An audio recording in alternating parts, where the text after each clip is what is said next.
Oke baik, Assalamualaikum warahmatullahi wabarakatuh. Bapak Ibu guru yang terhormat, jumpa lagi di channelnya Para Guru Indonesia. Semoga Bapak Ibu senantiasa sehat walafiat nih. Nah, di video kali ini Bapak Ibu, kita akan membahas satu pertanyaan dari rekan-rekan guru nih, terkait tunjangan profesi di masa pemerintahan Pak Prabowo nantinya.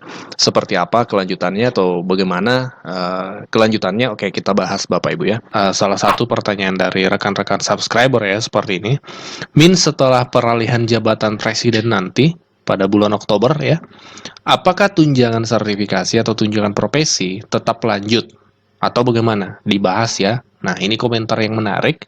Oke Bapak Ibu, kita akan bahas bagaimana TPG, tunjangan profesi guru ke depan setelah peralihan jabatan presiden Bapak Ibu. Ada beberapa poin yang perlu kita pahami sama-sama. Yang pertama, tunjangan profesi guru atau tunjangan profesi dosen itu bukan diatur di peraturan menteri atau keputusan menteri yang bisa diganti oleh menteri terkait. Jadi level peraturannya bukan di level Permendikbud seperti itu, di non-Kemdikbud ya, atau di peraturan menteri yang lain seperti itu. Terkait tunjangan profesi guru, level yang diatur di tingkat kementerian itu, di sini salah satunya pada tataran teknisnya atau petunjuk teknis pemberian tunjangan profesi guru. Jadi di level kementerian itu diatur juknisnya, bukan pada level ada atau tidaknya tunjangan profesi guru, Bapak Ibu. Ini poin yang pertama perlu kita pahami sama-sama. Poin yang kedua, tunjangan profesi guru juga bukan diatur di peraturan presiden atau peraturan pemerintah yang bisa diganti dengan perpres atau peraturan pemerintah yang baru. Jadi bukan juga regulasi tunjangan profesi ini dalam level peraturan presiden ya yang ditetapkan oleh presiden yang menjabat pada masa itu atau dalam bentuk peraturan pemerintah. Ini sebagai contoh untuk peraturan yang ditetapkan di tingkatan peraturan presiden misalnya yang bisa berubah ya. Ini contohnya terkait peraturan presiden 98 tahun 2020. Ini dikeluarkan pada tahun 2020 tentang besaran gaji P3K pada saat itu. Ya, seperti itu.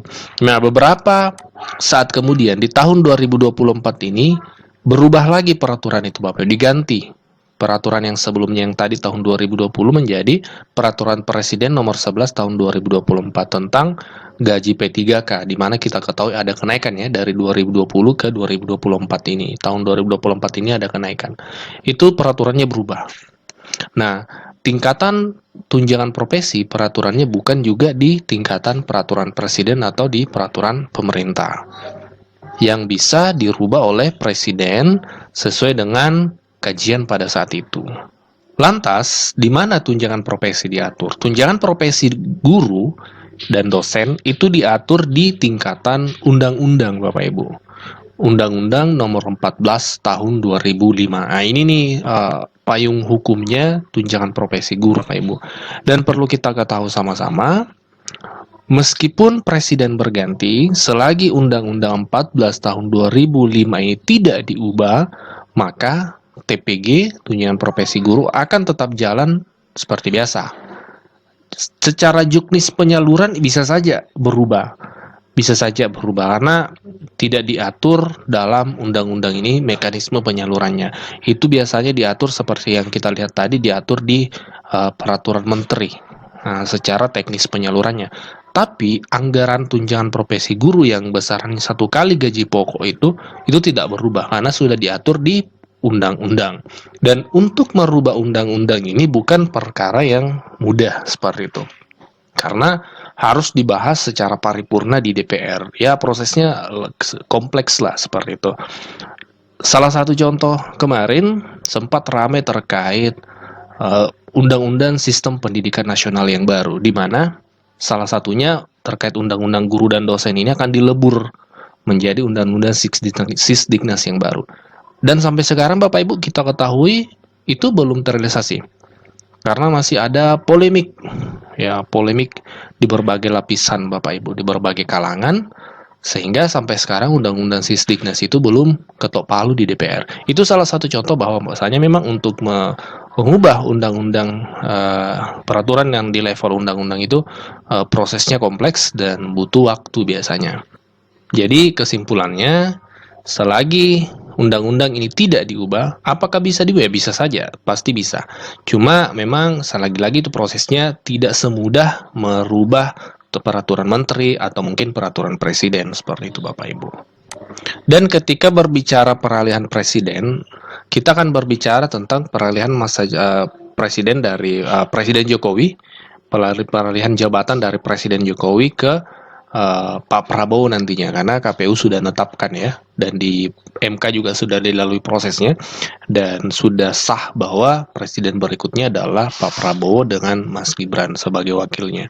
Dan kalau kita lihat di dokumen visi misi dan juga dari pidato langsung dari Pak Prabowo, itu beliau sangat pro terhadap kesejahteraan guru, Bapak Ibu. Nah, bahkan ini sudah kami sampaikan ya beberapa waktu yang lalu juga, bahwa di program kenannya bahkan ada poin menaikkan gaji ASN terutama guru, dosen, nakes, dan penyuluh TNI Polri dan pejabat negara. Jadi kesimpulan sekaligus mungkin jawaban dari pertanyaan rekan-rekan subscriber, setelah peralihan jabatan presiden nanti dari Pak Jokowi ke Pak Prabowo, karena sebagaimana kita ketahui KPU sudah menetapkan bahwa presiden capres terpilih adalah Pak Prabowo dan wakilnya Mas Gibran, seperti itu. Setelah peralihan jabatan, maka tunjangan profesi guru akan tetap berjalan seperti biasa, karena Undang-Undang Guru dan Dosen nomor 14 tahun 2005 itu belum ada perubahan seperti itu, dan itu kan tetap berjalan seperti biasa. Bisa jadi nanti yang berubah teknis penyalurannya, bisa jadi misalnya penyalurannya disamakan dengan Kemenak, bisa per bulan seperti itu, bisa saja, karena untuk teknis penyalurannya itu tidak dibahas pada level atau pada tingkatan undang-undang tadi. Yang terkait teknisnya itu diatur di tingkatan peraturan menteri biasanya, seperti, dan begitu selama ini ya, seperti itu. Jadi secara teknis penyaluran ya bisa saja berubah. Tapi kalau menghilangkan tunjangan profesi guru itu tidak, karena undang-undangnya masih berlaku seperti biasa, Bapak Ibu. Nah, ini pembahasan kita. Silakan dikoreksi jika ada yang dianggap keliru, Bapak Ibu, atau mungkin ada yang dianggap miskonsepsi. Kami sudah melakukan kajian terkait pertanyaan ini, dan ini yang bisa kami sampaikan. Barangkali ada tambahan argumentasi, tambahan informasi, silahkan disampaikan di kolom komentar. Kita jadikan kolom komentar sebagai wadah diskusi, wadah sharing